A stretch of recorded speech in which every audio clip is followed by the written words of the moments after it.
उत्तर प्रदेश में विधानसभा चुनाव की सरगर्मी तेज है और बरेली में दूसरे चरण में 14 फरवरी को मतदान होना है। इसी के लिए न्यूज़ 24 की टीम अधिवक्ताओं के पास आई, उनसे जानते हैं कि उनकी क्या राय है चुनाव को लेकर और इस 2022 के विधानसभा चुनाव में वो किस मूड से वोटिंग करेंगे। सबसे पहले आपसे जानना चाहेंगे कि 14 फरवरी को बरेली में वोटिंग होनी है, क्या सोच के वोटिंग की जाए, क्या मूड है अधिवक्ताओं का? देखिए, अधिवक्ता समाज के लिए जो मूलभूत ज़रूरतें हैं उन पर जो राजनीतिक दल विचार करेंगे या अपनी घोषणा पत्र में उन्हें शामिल करेंगे और जो सुविधाएं उनके स्तर से सरकार को देनी चाहिए वो सुविधाएं अगर हम लोगों के लिए उपलब्ध कराएंगे तो हम लोग उन पर विचार कर सकते हैं। लेकिन अभी तक जितने राजनीतिक दलों ने अपनी घोषणाएं की हैं उनमें अधिवक्ताओं को कहीं शामिल नहीं किया गया है। योगी सरकार रही अभी तक 2017 से लेके और अब तक कुछ उम्मीदें की थी आपने, क्या वो उम्मीदें पूरी हुई? सरकार खरी उतरी उन पे? नहीं, अधिवक्ताओं के हित में कोई ऐसा काम नहीं हुआ है जिसके लिए हम ये कहें कि अधिवक्ताओं के लिए ये सुविधा प्राप्त हुई है। और ख़ास तौर से कोरोना काल में हम अधिवक्ताओं ने बहुत ज़्यादा पीड़ा झेली है और हमारे बार काउंसिल ऑफ यूपी ने और हमारी लोकल बार ने काफ़ी हद तक अधिवक्ताओं की मदद की थी। लेकिन जो है सरकार की ओर से इस प्रकार की कोई जो है सुविधा हम लोगों को नहीं मिल पाई है। और हमने तो इसमें अधिवक्ताओं को आयुष्मान योजना में शामिल कराने के लिए भी ज्ञापन दिया हुआ है और उसमें भी लगातार पैरवी में लगे हुए हैं कि इस प्रकार की भी अगर कोई सुविधा हम अधिवक्ताओं को मिल जाती है तो सरकार के बारे में हम लोग विचार कर सकते हैं। लेकिन अफसोस की बात यह है कि किसी के घोषणा पत्र में अधिवक्ता समाज का कोई जिक्र नहीं है और ना उनके बारे में कोई सुविधाएं देने की बात हो रही है। जो अभी तक की सरकारें देखिए, हम अधिवक्ता समाज के लोग हैं और अधिवक्ता समाज के लोग बुद्धिजीवी लोग होते हैं। सरकार हम लोगों के लिए रजिस्ट्रेशन करा के देती है, हम रजिस्ट्रेशन फीस जमा करते हैं। उसके बाद कोई भी सरकार अधिवक्ता हित में ये नहीं सोचती है कि अधिवक्ताओं की भी अपनी आवश्यकताएं होती हैं। हमारा कोई मेनू तय नहीं करते हैं। लॉकडाउन में सबकी अर्थव्यवस्थाएं चौपट हुई, सारा सिस्टम बंद हो गया, अधिवक्ता को कोई तनख्वाह नहीं मिलती, कोई योजना लाभ नहीं देते हैं। अधिवक्ताओं के सबके खेत हैं, सबके पास ज़मीनें हैं, सम्मान निधि आती है लेकिन अधिवक्ता की नहीं आती है। क्यों नहीं आती है? क्या अधिवक्ता सम्मान में नहीं आता है? अधिवक्ता के यहाँ लॉकडाउन नहीं है? क्या अधिवक्ता के यहाँ खर्चे नहीं हैं? किसी सरकार ने संपूर्ण लॉकडाउन में किसी अधिवक्ता के लिए, चाहे केंद्र सरकार, चाहे राज्य सरकार, चाहे किसी उत्तर प्रदेश के अलावा अन्य प्रदेश की सरकार ने, किसी सरकार ने अधिवक्ता हित में कोई भी कार्य नहीं किया है। तो क्या लगता है इस बार 2022 में कुछ बदलाव होगा? यही है बदलाव की बात। अधिवक्ता सिर्फ उस आदमी को चाहता है जो अधिवक्ता की बात करे और अधिवक्ता एक आम आदमी के लिए अपना जीवन न्यौछावर लगाता है, उसके बीच में पैसे लेता है, पैसे से अपना घर चलाता है। क्या सरकार की जिम्मेदारी नहीं होती है? देखिए, अगर आम नागरिक की बात करें आप, तब तो सरकार द्वारा बहुत सारा विकास कराया गया है और चाहे वो खाद्य हो या गैस सब्सिडी हो, बहुत सारा प्रधानमंत्री योजना, वैसे तो जनता के हित के लिए तो काफ़ी काम हुए हैं और अच्छा काम किया है सरकार ने। और बाकी जो है अधिवक्ता समाज के लिए वास्तव में किसी सरकार ने कुछ नहीं किया और अधिवक्ता समाज हमेशा अछूत रहा है, उसे हमेशा दूरियां बना के रखी हैं हर पार्टी ने। अधिवक्ताओं के लिए कोई पार्टी कुछ नहीं। क्या उम्मीद करते हैं कि आने वाली सरकार अधिवक्ताओं के लिए क्या करे? क्या उम्मीद करते हैं आप? भाई देखिए, अधिवक्ताओं के लिए जैसे हमारे पूर्व वक्ताओं ने कहा कि अधिवक्ताओं के लिए बढ़िया बैठने की व्यवस्था हो, आयुष्मान कार्ड, कम से कम हेल्थ इंश्योरेंस हो जिससे कि अपना स्वास्थ्य उसका सही रहे, परिवार सेफ रहे, सुरक्षित रहे। इस तरीके की चीज़ें हैं। अगर कोई सरकार करती है तो अच्छा रहेगा, अगर कोई सरकार पहल करती है। अगर रोज़गार की बात करें तो हमारे यहाँ जो भी है बेरोज़गारी का आलम एकदम चरम पे है। हर एजुकेटेड बंदे हैं हमारे पास, बहुत ज़्यादा हैं, लेकिन उनकी भर्ती जितनी निकलनी चाहिए उस हिसाब से बिल्कुल भी नहीं निकली है।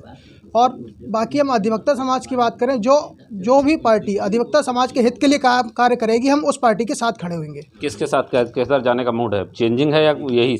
अभी तक किसी भी पार्टी ने अधिवक्ता समाज को अपने पोर्टफोलियो में नहीं लिया है, मैनिफेस्टो में कोई भी जगह नहीं दी है। जो भी पार्टी अगर अपने मैनिफेस्टो में अधिवक्ता समाज को जगह देगी, हम उस पार्टी के साथ कंधे से कंधा मिलाकर चलेंगे।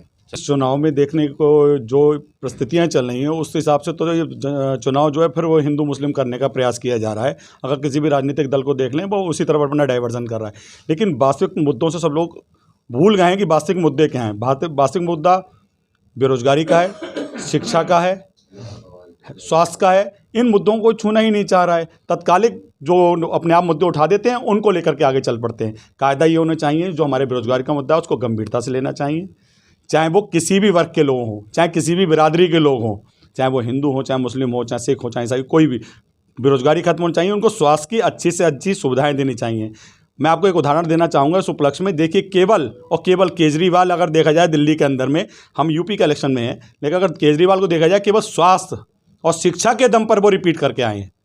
ये सरकार को सीख लेनी चाहिए। जो विरोधी हैं उससे सीख नहीं ले सकते, विरोधी भी अच्छे काम करता है, उससे हमें सीख लेनी चाहिए, जिसकी बहुत आवश्यकता है यहाँ पर। ऐसा है, अधिवक्ताओं के हित की बात अगर की जाए तो किसी भी सरकार ने व्यक्तिगत अधिवक्ताओं के हित की आज तक कोई बात नहीं की है। बात राष्ट्र हित और प्रदेश हित की जाए तो इस सरकार ने प्रदेश में राष्ट्र के हित में बहुत काम किए हैं। यहाँ बहुत सारे हमारे अधिवक्ता साथी हैं, ऐसा इनमें कोई नहीं है जो इस सरकार का लाभार्थी ना हो, क्योंकि वैक्सीनेशन सभी ने कराया होगा। सरकार वो वैक्सीन को ख़रीद के हम लोगों को मुफ्त मुहैया करा रही है। ऐसे बहुत सारे ऐसे काम हैं जो सरकार करा रही है। इस सरकार की सोच ईमानदार और काम दमदार का काम कर रही है। हमारे साथ एक महिला अधिवक्ता भी हैं, आपसे जानना चाहेंगे, आप कोर्ट में जिरह भी करती हैं और घर भी संभालती होंगी, किचन भी संभालती होंगी, क्योंकि सरकार से कुछ उम्मीद थी, क्या वो पूरी हुई है? बिल्कुल पूरी हुई है। मैं इस सरकार से संतुष्ट हूँ, मगर मैं ये कहना चाहूँगी अधिवक्ता होने के साथ साथ कि अधिवक्ताओं के बारे में भी एक बार किया जाए, उनके बारे में भी सोचा जाए। बस। क्या महंगाई से आपका कुछ असर पड़ा है? घर की किचन पे कुछ बदला है, कुछ गड़बड़ हुआ है? बिल्कुल फ़र्क तो पड़ा है चीज़ों से, जैसे तब्दील बदलती रहती हैं चीज़ें, हर चीज़ से फ़र्क पड़ता है, लेकिन उसके साथ साथ अच्छाइयाँ भी देखी जाए ना। सर हमारा तो कमल पे वोट जाएगा सीधे सीधे। योगी जी के 5 साल के शासन में उन्होंने पूरा सुशासन चलाया है, कानून व्यवस्था बढ़िया है और हर गरीब व्यक्ति, हर तबका उनसे खुश है, प्रसन्न है, किसी को कोई दिक्कत परेशानी नहीं है। इसलिए योगी जी फिर से रिपीट कर रहे हैं और बहुमत 300 पार, हमारा जो है उम्मीद है 300 पार से जाएगी और ज़्यादा अच्छी सरकार बनेगी। ये सोचने के लिए हमारे पास बहुत से ऐसे मुद्दे होते हैं, मगर सोचने से कोई फ़र्क नहीं पड़ता। जहाँ बात अधिवक्ता हित की आती है तो अधिवक्ता बनने के बाद में सबसे बड़ा ये है कि हम कुपोषित हो जाते हैं। कुपोषित किस लिए हो जाते हैं? अधिवक्ता कोई अभिशाप नहीं है। अधिवक्ता बनने के बाद में आपको मिलता क्या है? समाज की बुराई एक मिलती है, उसके अलावा आपको, आप किसी बैंक में जाके ऋण लेने के लिए कोई आवेदन देते हैं तो बैंक तुरंत मना कर देती है आप अधिवक्ता हैं। सरकार हमारे बारे में कुछ सोचती नहीं है, तो हमारी तो मजबूरी है। जो सत्ता है और सत्ता रहेगी, चाहे वो बसपा की आए या वो सपा की आए या बीजेपी की आए, कोई आज तक वर्तमान में किसी भी सरकार ने, केवल मुलायम सिंह यादव जी ने जो हमें आज बैठने का जो स्थान दिया है, जो कहते हैं कि खपड़ा सुपड़ा साफ, वो हम जो है आज उलट पलट करेंगे, हम आपके लिए जे क्या कहते हैं उपयोगिता दिखा के, और जो भी कार्रवाइयाँ हो रही हैं वो केवल और केवल कागज़ मात्र पर है। हम अधिवक्ता हैं, हमारी नीड है कि हमारा जो नया, आप बरेली ज़िले में बेरोज़गारी इतनी प्रबल है कि आप किसी भी पढ़े लिखे इंसान को जो ग्रेजुएट है, सिर्फ 5,000 रुपये में आप उससे 12 घंटे की जॉब करा सकते हैं। ये क्या, ये दुर्भाग्य है इस बरेली क्षेत्र का कि यहाँ पर रोज़गार नाम इंडस्ट्रियल एरिया नहीं है। जो इंडस्ट्रियल एरिया है वो लिमिटेड वर्क है। यहाँ पे लिमिटेड वर्क से आप कह सकते हैं कि हमारे यहाँ परसाखेड़ा एक जगह पड़ती है, वहाँ पर जो है रोज़गार व्यवस्थाएँ बनाई गई हैं, मगर उन रोज़गार व्यवस्था से कितने लोगों को रोज़गार मिल रहा है? किसी को रोज़गार नहीं मिल रहा है। उन लोगों को मिल रहा है जो क्षेत्रीय हैं। बाकी जनता कहाँ जाए?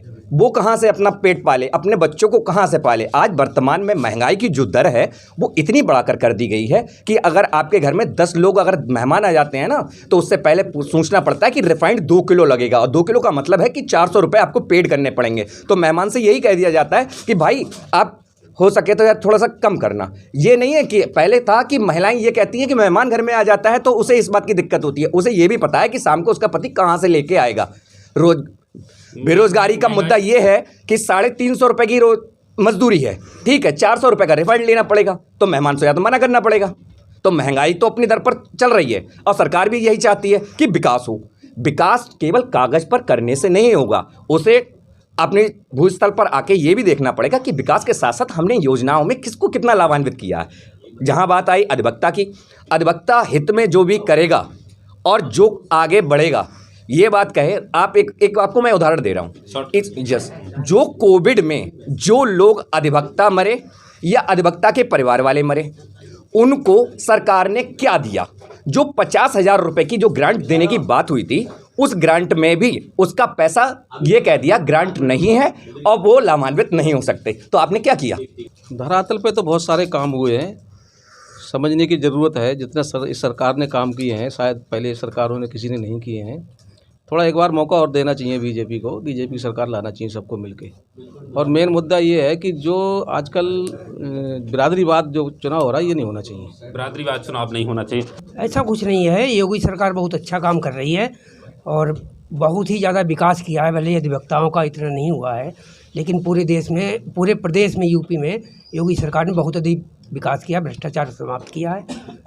तो 14 तारीख को क्या सोच के वोटिंग करेंगे? योगी जिंदाबाद। योगी जिंदाबाद। ये थे हमारे साथ बरेली के अधिवक्ता। इनका कुछ का कहना है कि योगी सरकार ने अधिवक्ताओं के लिए काम भले कुछ ना किया हो, पर बाकी कुछ अच्छे काम किए हैं। वहीं अधिवक्ताओं का ये भी कहना है कि कोई भी सरकार रही हो, पर किसी के भी घोषणा पत्र में अधिवक्ताओं का जिक्र नहीं किया जाता। ऐसी सरकार होनी चाहिए जो अधिवक्ताओं की तरफ भी ध्यान दे। नीरज आनंद, न्यूज़ 24, बरेली। नमस्कार, मैं हूं मानक गुप्ता। अगर आपको हमारा ये वीडियो पसंद आया हो तो इसे लाइक और शेयर जरूर करें, और हाँ, हमें सब्सक्राइब और फॉलो करना ना भूलें, ताकि आप देश और दुनिया की कोई खबर मिस ना करें। तो जुड़े रहिए हमारे साथ और देखते रहिए न्यूज़ 24।